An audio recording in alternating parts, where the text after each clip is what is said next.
tout le monde, on se retrouve aujourd'hui au potager pour parler un petit peu d'eau parce que l'eau est quelque chose de très important quand on fait du potager. Donc moi je fais partie des gens qui ne sont pas convaincus qu'on puisse faire un potager sans eau. On est tous constitués à plus de 90% d'eau, donc on a besoin d'eau, les végétaux ont besoin d'eau pour vivre. Par contre, je suis persuadé du fait qu'avec diverses techniques, on peut minimiser le nombre d'arrosages qu'on fait et la quantité d'eau qu'on utilise. Donc ici à Bruxelles, il fait chaud depuis plusieurs jours et demain sera notre deuxième journée à plus de 30 degrés et on voit ici que certains végétaux ont chaud, notamment certaines laitues et des tomates que j'ai plantées hier, elles ont complètement desséché et on verra ça tout de suite ensemble. Et aujourd'hui, je vais également vous parler de ma méthode d'arrosage, car j'arrose avec une perceuse. C'est parti!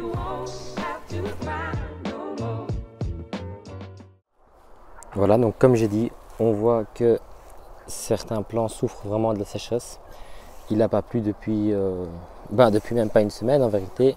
Certaines limaces sont encore bien présentes, donc on en voit une ici. On les enlève à la main quand on les voit. Mais on voit bien l'efficacité du paillage car quand je gratte un peu en dessous, on voit que la terre est dans un état tout à fait, même plus qu'acceptable.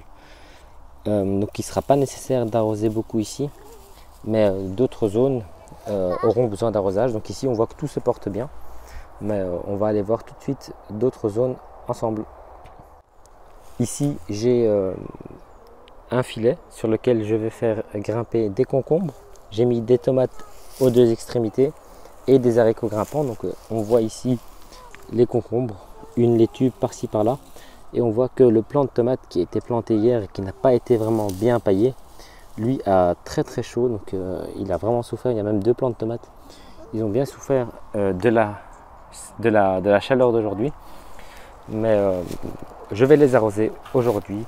Et ça va leur faire le plus grand bien. Je vais sans doute rajouter un peu de paillage avec ce que je trouve, avec ce que j'ai sous la main pour essayer de garder un maximum d'eau dans le sol. Je profite pour vous montrer quelques nouveautés. Donc ici j'ai rempli mes bacs de culture avec ici un tournesol, courgettes, courges, j'ai mis des fleurs, donc de la roche rouge, encore une tomate, une courge encore. Ici on a une bourrache qui pousse. Donc, la bourrache c'est une plante super intéressante, elle attire beaucoup de pollinisateurs et les fleurs sont comestibles. Les feuilles je ne suis pas sûr. Et il sera tout doucement temps de récolter les semences d'épinards. Donc ici ce sont les épinards qui montent en graines.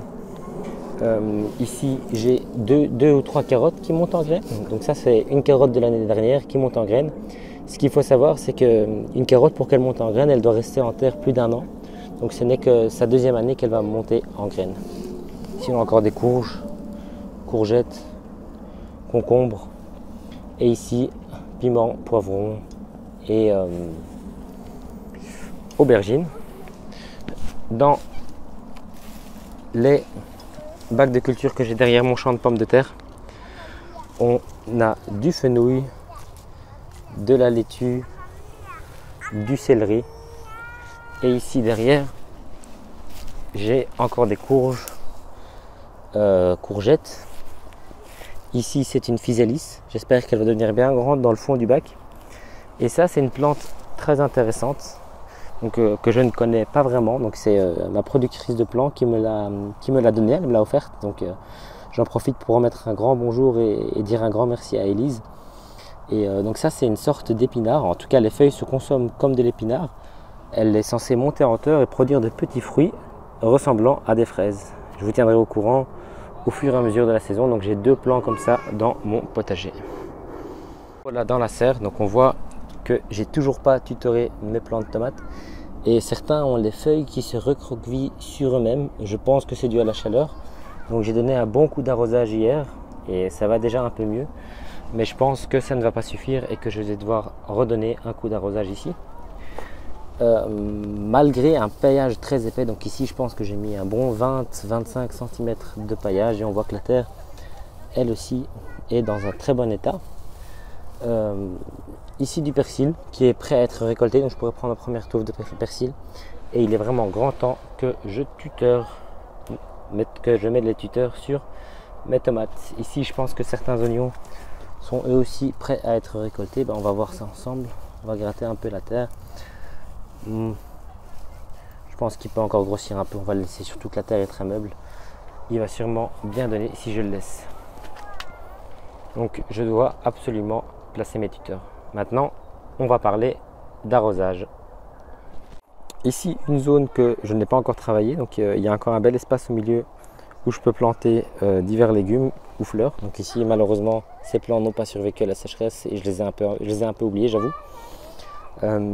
Ici, ma vigne, donc elle a 2 ans maintenant et on voit les premières grappes qui commencent à se former. Donc il y en a pas mal. Je n'ai aucune idée si elles vont toutes donner et quels sont vraiment les ravageurs de la vigne, mais on va bien voir ça au fur et à mesure de la saison. Ici à l'arrière, j'ai mes plants de framboisiers. Donc ici, on voit un jeune plant dont c'est la première année qui s'est ressemé tout seul et il fructifiera à partir de l'année prochaine. Mais ici derrière, on voit qu'il y a énormément de framboises qui se préparent et je pense que la récolte de framboises devrait être assez bonne cette année. Qu'est-ce qu'on a encore? Donc ici, c'est mon coin aromatique où j'ai de la menthe que j'utilise fraîche pour faire du thé à la menthe, ou je sèche les feuilles pour faire des tisanes en hiver. On a de la sauge, on a de l'oseille, de la camomille, ça devrait être du romarin, et si je ne me trompe pas, voilà ce qui reste de mon plant de thym qui a complètement desséché. Mais bon, ça arrive, ça fait partie du jeu. Voilà, donc je vous parlais d'arroser avec une perceuse. Donc ici au potager, on n'a pas accès à l'eau courante, on a juste des bidons pour remplir, enfin des tonneaux, des cuves de 1000 litres pour remplir nos arrosoirs.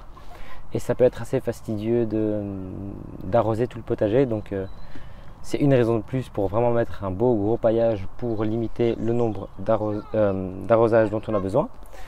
Et moi, je me sers depuis cette année, donc je le teste depuis cette année, de ceci pour arroser. Donc c'est une pompe sur laquelle je vais venir fixer ma perceuse et qui va faire tourner ma pompe. Un tuyau sera relié, sera même mis dans la cuve à eau, et l'autre côté devrait donner un débit correct. On va voir ça tout de suite ensemble. Voilà, donc ici ce sont les cuves de récupération d'eau dont je vous parlais. Donc je mets mon tuyau ici à l'intérieur, il faut juste s'assurer qu'il soit bien en contact, qu'il soit bien immergé dans l'eau. Ensuite, l'autre partie du tuyau, elle va aller dans notre pompe. On va voir ça ensemble, qui se trouve au milieu du circuit. Elle est là. Donc j'ai pas raccordé la deuxième moitié en exprès. Et ici on voit le débit qu'on aurait sans pompe. Donc ça c'est juste par gravité, on voit que c'est très très peu. Et si je fais tourner ma pompe, on va voir la différence tout de suite. Donc vous voyez que c'est un débit qui est vraiment correct. Maintenant, il n'y a plus qu'à, avec un connecteur rapide, connecter la deuxième moitié du tuyau ensemble. Donc ici on voit que ça goutte, donc ce n'est pas bon. Et on va voir le débit d'arrosage que j'obtiens par la suite. Donc pour bloquer ma pompe, excusez-moi, j'ai oublié d'en parler, je mettrai un petit colson qui tiendra la perceuse en activité. Et pour arroser tout mon potager, j'ai besoin de 2 batteries pleinement chargées. Voilà, je dois m'excuser car j'ai perdu le matériel vidéo avec le débit. Mais j'ai réussi à récupérer une photo et on voit à l'image que le débit est correct. Je vous montrerai tout ça en images dans une prochaine vidéo. Voilà, c'est déjà tout pour cette vidéo. J'espère qu'elle vous a plu et qu'elle en a peut-être même inspiré certains. Moi ici, je termine d'arroser la serre qui n'a pas bu depuis longtemps puisque même les orages ne l'ont pas alimentée, et les quelques plants qui ont eu soif. Tous les autres où le paillage était suffisant, je les laisse comme ça. Et une fois que ce sera fait, je m'en irai regarder le prochain match de l'Euro. Allez, bonne soirée à tous. Ciao, ciao.